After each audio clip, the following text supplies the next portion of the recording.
यहाँ लिखा हुआ है कोई 2 सेंटीमीटर लंबाई का बिंब, कोई 2 सेंटीमीटर लंबाई का बिंब 10 सेंटीमीटर फोकस दूरी के किसी उत्तल लेंस के मुख्य अक्ष के लंबवत रखा है। बिंब की लेंस से दूरी 15 सेंटीमीटर है। प्रतिबिंब की प्रकृति, स्थिति व साइज ज्ञात करो और उसका आवर्धन भी ज्ञात कीजिए। ये क्वेश्चन लिखा हुआ है बच्चों, बहुत ही आसान सा न्यूमेरिकल है। कैसे करेंगे आप, बहुत इंपॉर्टेंट है बच्चों। मैं लिख देता हूं यहां पर मोस्ट। देखिए क्या लिखा हुआ है बच्चों। सबसे पहले तो आपको क्वेश्चन को आराम से पढ़ना है। क्वेश्चन पढ़ने के बाद जो चीजें हमें दे रखी हैं उनको एक साइड में लिख लेना है, जो चीजें नहीं दे रखी हैं उन्हें भी साथ साथ में लिख देना है, और फिर धीरे धीरे करके एक एक चीज को क्लियर करते चलेंगे। ठीक है। सबसे पहले देखो बोला है कि कोई 2 सेंटीमीटर लंबा बिंब। बिंब किसको कहते हैं? बिंब क्या होता है? वस्तु। वस्तु की हाइट की बात कर रहा है ये, कितने सेंटीमीटर लंबाई का बिंब, यानी कि उसकी हाइट कितनी है? 2 सेंटीमीटर। क्लियर हो गया। उसके बाद कह रहा है कि 10 सेंटीमीटर फोकस दूरी के, कितने सेंटीमीटर? 10 सेंटीमीटर फोकस दूरी। इसका मतलब F बराबर हो गया 10 सेंटीमीटर। बच्चों यहाँ लिखा हुआ है उत्तल लेंस, उत्तल की फोकस दूरी कैसी होती है? पॉजिटिव। इसलिए मैंने इसका पॉजिटिव लगा दिया। आप चाहे ना भी लगाएं, क्योंकि पॉजिटिव दिखाने की आवश्यकता नहीं पड़ती। उसके बाद कह रहा है मुख्य इसके लंबवत रखा है। ठीक है। बिंब की लेंस से दूरी 15 सेंटीमीटर। बिंब बोले तो वस्तु, यानी कि U जो है वो हमारे पास 15 सेंटीमीटर है। मैंने आपको बता रखा है कि U ऑलवेज किस में रहेगा? नेगेटिव रहेगा, माइनस में रहेगा, क्योंकि वस्तु हमेशा लेंस के बाईं तरफ रखी जाती है, नेगेटिव साइड में, लेफ्ट साइड में रखी जाती है। और लेफ्ट साइड की सारी जितनी भी चीजें होती हैं वो सब किस में आती हैं? माइनस में आती हैं। तो इसलिए U हमेशा किस में रहेगा? माइनस में। उसके बाद बच्चों V की बात करते हैं। V हमसे पूछा है क्योंकि उन्होंने बोल दिया प्रतिबिंब की प्रकृति, स्थिति और साइज, 3 चीजें पूछी है ना। एक आवर्धन भी पूछा है, 4 चीजें पूछी हैं।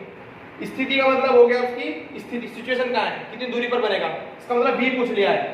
फिर साइज, साइज को हम h डैश से रिप्रेजेंट करते हैं। अगर वस्तु के साइज को हम h से रिप्रेजेंट कर रहे हैं तो प्रतिबिंब के साइज को हम किससे रिप्रेजेंट करेंगे बच्चों?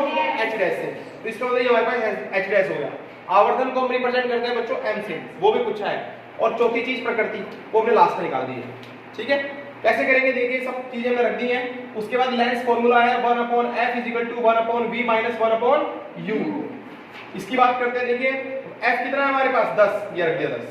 1/v ऐसे ही, माइनस ऐसे ही, 1/u की जगह पे कितना आया बच्चों? -15। फिर आप समझदार बच्चे हो, माइनस माइनस क्या हो जाता है? प्लस। ये 1/10 ऐसे रहेगा, 1/v ऐसे रहेगा, माइनस माइनस प्लस हो गया, तो ये हो गया 1/15। क्लियर हो गई बात।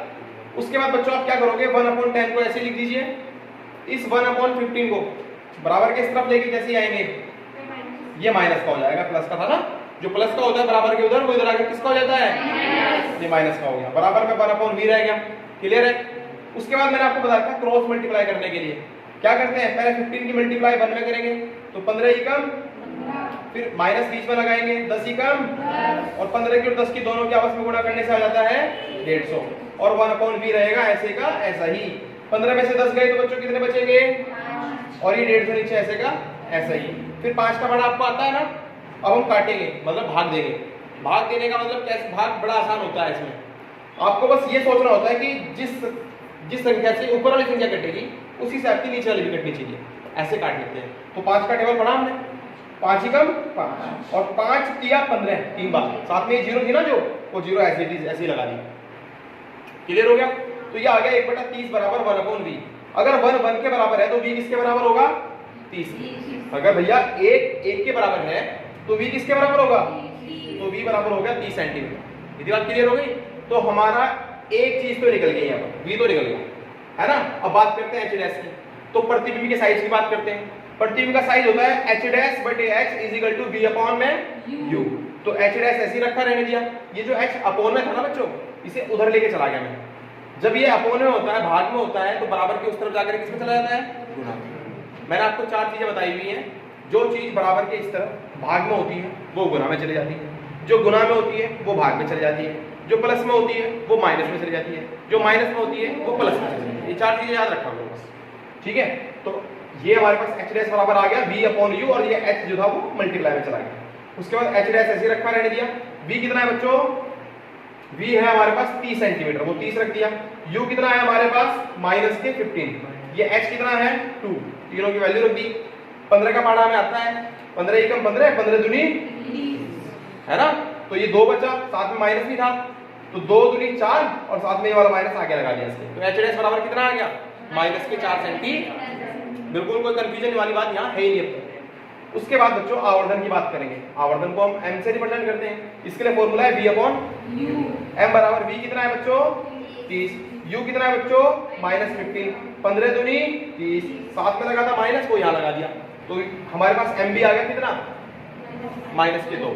अच्छा अब प्रकृति की बात कर लें, ये सबका निचोड़ निकल जाएगा लास्ट में प्रकृति हमारे पास। कैसे, देखो बच्चों, अगर आपका ये जो h डैश है वो माइनस में आता है, इसमें आता है, तो प्रतिबिंब कैसा बनेगा उल्टा, और उल्टे के साथ हमेशा वास्तविक चलता है, सीधे के साथ हमेशा क्या चलेगा आभासी, और उल्टे के साथ क्या चलेगा हमेशा, तो ये उल्टे के साथ क्या आ गया वास्तविक। ये लिख दिया, इतना काम खत्म।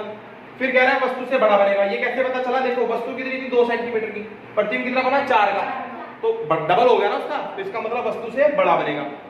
फिर कितनी दूरी पर बनेगा 30 सेंटीमीटर, ऑब्जेक्टिव से जो ऑप्टिकल सेंटर होता है, ऑप्टिकल सेंटर से 30 सेंटीमीटर की दूरी पर, तो मैंने लिख दिया क्या लिखा, तथा लेंस से 30 सेंटीमीटर की दूरी पर बनेगा। हो गया काम खत्म।